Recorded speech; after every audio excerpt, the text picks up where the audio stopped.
अजीब तरह से गुजर रही है जिंदगी। सोचा कुछ, किया कुछ, हुआ कुछ और मिला कुछ। वक्त के साथ साथ बहुत कुछ बदल जाता है। लोग भी, रास्ते भी, एहसास भी और कभी कभी हम खुद भी। इस छोटी सी जिंदगी में बहुत ही बड़ा सबक मिला है।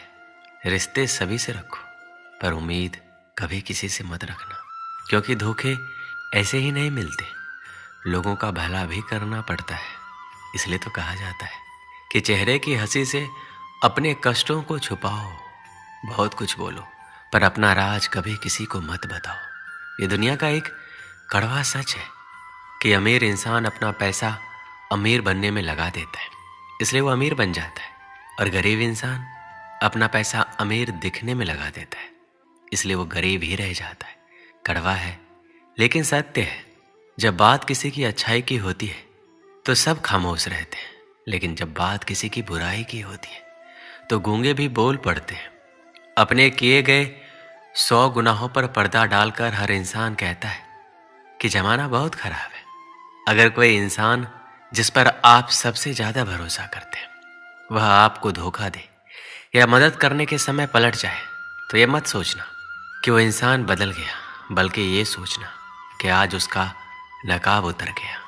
लोगों का क्या है, उनका तो काम ही है कुछ ना कुछ कहना।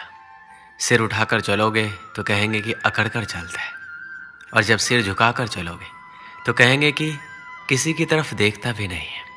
इसलिए ऐसे लोगों का फिक्र मत करो, बल्कि वो करो जो आपकी मन की आवाज़ कहती है। जन्म लेते समय तो हर बच्चा रोता है, लेकिन वही बच्चा समय आने पर हंसता है, मुस्कुराता है।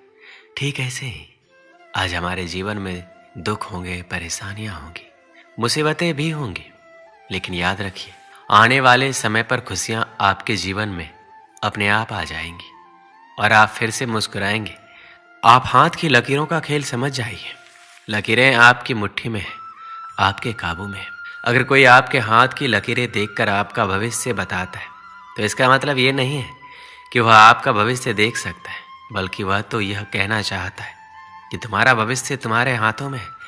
लेकिन लोग इस बात का गलत मतलब समझ लेते हैं। लोग असल बात को समझ ही नहीं पाते, और जो लोग ये बात समझ नहीं पाते उन्हें वक्त और जमाना ये बात अच्छे से समझा देता है। श्री कृष्ण कहते हैं सभी के जीवन में अलग अलग परेशानियां रहती है। जो लोग धैर्य के साथ इनका सामना करते हुए आगे बढ़ते रहते हैं वो जीवन में सुख शांति प्राप्त कर लेते हैं, और जो लोग धैर्य खो देते हैं उनके सामने और भी ज्यादा समस्याएं बढ़ने लगती हैं। जीवन घटनाओं का चक्र है। यदि बुरी घटनाओं के चक्र में आप फंसे हैं तो उससे निकलना बहुत मुश्किल होता है। यदि आपकी तोंद निकल गई है तो उसे अंदर करना उतना ही मुश्किल है जितना कि किसी संकट से बाहर निकलना। यदि आपको किसी भी प्रकार का रोग है, शोक है, धन का अभाव है, या किसी भी प्रकार के संकट से आप घिरे हुए हैं, तो हम आपको बताएंगे ऐसे तरीके जिन पर अमल करके आप सुखमय जीवन बना सकते हैं। आपके दिमाग में चाहे बुरे विचार आते हो, उसकी फिक्र करने की जरूरत नहीं है। आप बस एक काम कीजिए, वह ये है कि सुबह उठते ही आप एक अच्छा विचार सोचें या एक अच्छा वाक्य खुद से बोलने के लिए तैयार रखें। जैसे कि आज मैं बहुत खुश हूँ, आज मेरी मनोकामना पूर्ण होगी, या मैं बहुत अच्छे विचारों वाला व्यक्ति हूँ। आप कोई सा भी सुविचार सोच सकते हैं। प्रतिदिन यदि आप सुबह उठते ही खुद से कोई अच्छा कमिटमेंट करते रहे तो ये अभ्यास आपके जीवन को बदलने के लिए कुछ दिनों बाद सक्रिय होने लगेगा। आपका मस्तिष्क ही आपका भविष्य निर्माण करता है। खुद को अच्छे वाक्यों से प्रेरित करते रहे। नकारात्मक सोच एवं विचारों से बचने के लिए जरूरी है कि स्वयं को मोटिवेट करते रहें। ज़्यादातर सफल और कामयाब लोग सुबह जल्दी ही उठते हैं, क्योंकि उन्हें अपने दिन का निर्माण सही और सकारात्मक सोच से करना होता है ताकि वो कामयाबी हासिल कर सके। इसके अलावा सुबह जल्दी उठने से हमारी सेहत अच्छी रहती है, हमारा दिमाग तरोताज़ा रहता है, और ऐसे वातावरण में हम अपने दिन का नियोजन अच्छे से कर सकते हैं। कुछ पाने के लिए कुछ खोना पड़ता है, इसलिए अच्छे भविष्य का निर्माण करना है तो आपको अपनी नींद का त्याग करना ही पड़ेगा। हम सबको सुबह सुबह बहुत नींद आती है, पर आपको खुद पे नियंत्रण रख के नींद का त्याग करके सुबह जल्दी उठना ही पड़ेगा। आजकल लोगों में देखा गया है अगर कोई गलती करता है तो हम उसे माफ नहीं करते, अगर किसी ने कुछ बोल दिया तो उसको दिल से लगा लेते और वही सब सोच सोच के अपना समय व्यर्थ गवा देते। अगर किसी ने कुछ कह दिया है और आप उसको लेकर अगर सोचने बैठे हैं तो इसका मतलब ये है कि आपके दिमाग का नियंत्रण किसी और के पास है। किसी ने आपको भड़का दिया, आप भड़क गए। किसी ने कुछ कह दिया, उसका मुंह तोड़ जवाब देने में लग गए। ऐसे लोग बस आपका समय बर्बाद करते हैं ताकि आप अपनी मंजिल तक ना पहुंच सके। इसलिए इन सब बातों को अनदेखा करके आप अपने लक्ष्य के प्रति अग्रसर रहें। कोई कुछ भी कहे, कुछ भी करे, आपका अपना ध्यान भटकने ना दे और लक्ष्य को केंद्रित करें।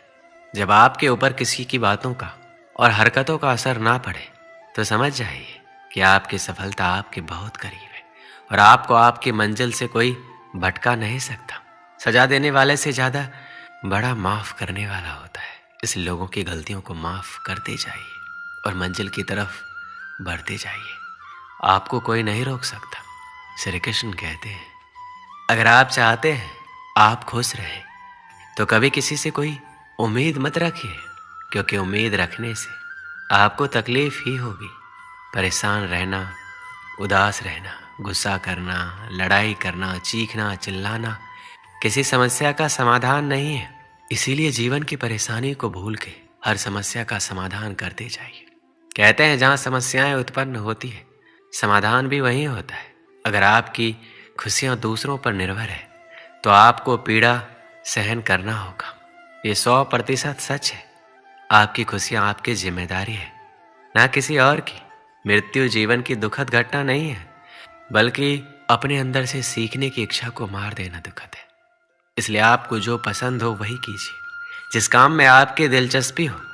आपका जीवन बनना और बिगड़ना आपके अपने हाथ में है।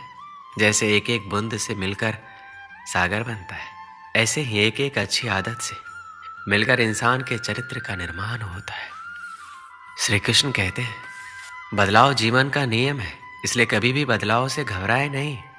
बदलाव से घबराने वाले लोग अपनी सफलता के रास्ते खुद ही बंद कर लेते हैं। अपने जीवन के बदलाव को स्वीकार करें। ऐसा नहीं करेंगे तो आप कभी सफल नहीं हो पाएंगे। कुछ पाने के लिए आपको खुद में बदलाव लाना ही पड़ता है और उसे स्वीकार भी करना होता है। बिना बदलाव के आप वो सब कुछ नहीं पा सकते जो आपका लक्ष्य है, जो आप कर सकते हैं। आपके लक्ष्य की राह में कोई बदलाव आएंगे तो आप उस बदलाव के लिए खुद को तैयार रखें। अपनी आरामदायक स्थिति से बाहर निकलें और ऐसे काम भी करें जिनको करने से आप डरते हैं। तभी आपका डर दूर होगा और आप अपनी ज़िंदगी के बदलाव को स्वीकार कर पाएंगे। प्रकृति का नियम ही बदलाव है, इसलिए अपने आप को हर बदलाव के लिए तैयार रखें। एक समय की बात है, एक पिता अपने छोटे बेटे की बुरी आदतों से परेशान था। वह कई बार अपने बेटे को समझा चुका था, लेकिन बच्चा हर बार यही कहता था कि वह जब बड़ा होगा तो सारी बुरी आदतें छोड़ देगा। कुछ दिन बाद गांव में एक संत आए। संत बहुत ही सरल स्वभाव और विद्वान थे। संत से जो भी मिलने आता था वह उससे आसानी से मिल लेते थे और उनकी समस्याओं का निराकरण करते थे। जब पिता को संत के बारे में पता चला तो वह भी उनसे मिलने पहुंचा और अपने बेटे की समस्या बताई। संत ने पिता से कहा, कल तुम अपने बेटे को मेरे बगीचे में भेजना। अगले दिन पिता ने अपने बेटे को संत के पास बताए गए बाग में भेज दिया। बच्चे ने संत को प्रणाम किया और दोनों बाग में टहलने लगे। कुछ देर बाद संत ने बच्चे को एक छोटा सा पौधा दिखाया और पूछा, क्या तुम इसे उखाड़ सकते हो? बच्चे ने कहा, ये कौन सी बड़ी बात है, मैं अभी उखाड़ देता हूँ। और बच्चे ने पौधा उखाड़ दिया। थोड़ी देर बाद संत ने बच्चे को थोड़ा सा बड़ा पौधा दिखाया, उसे उखाड़ने के लिए बोला। बच्चा खुश हो गया, उसे ये सब एक खेल की तरह लग रहा था। बच्चे ने पौधे को उखाड़ना शुरू किया। उसे थोड़ी ज़्यादा ताकत लगानी पड़ी, लेकिन उसने पौधा उखाड़ दिया। इसके बाद संत ने बच्चे को एक पेड़ दिखाया और कहा कि इसे उखाड़ दो। बच्चे ने पेड़ का तना पकड़ा, लेकिन उसे हिला भी नहीं सका। बच्चे ने कहा, इस पेड़ को उखाड़ना असंभव है। संत ने बच्चे से कहा, ठीक इसी तरह बुरी आदतों को जितना जल्दी छोड़ दो उतना ही अच्छा रहेगा। जब बुरी आदतें नई होती है तो उसे छोड़ना आसान होता है, लेकिन आदतें जैसे पुरानी होती जाएगी उन्हें छोड़ पाना मुश्किल हो जाएगा। बुरी आदतों के कारण जीवन में दुख बढ़ता है, इसलिए आज ही बुरी आदतों को छोड़ दो। वो बच्चा इस बात को समझ चुका था। दोस्तों, इस वीडियो में बस इतना ही। मिलते हैं अगले वीडियो में। अपना ख्याल रखिएगा। जय श्री कृष्ण।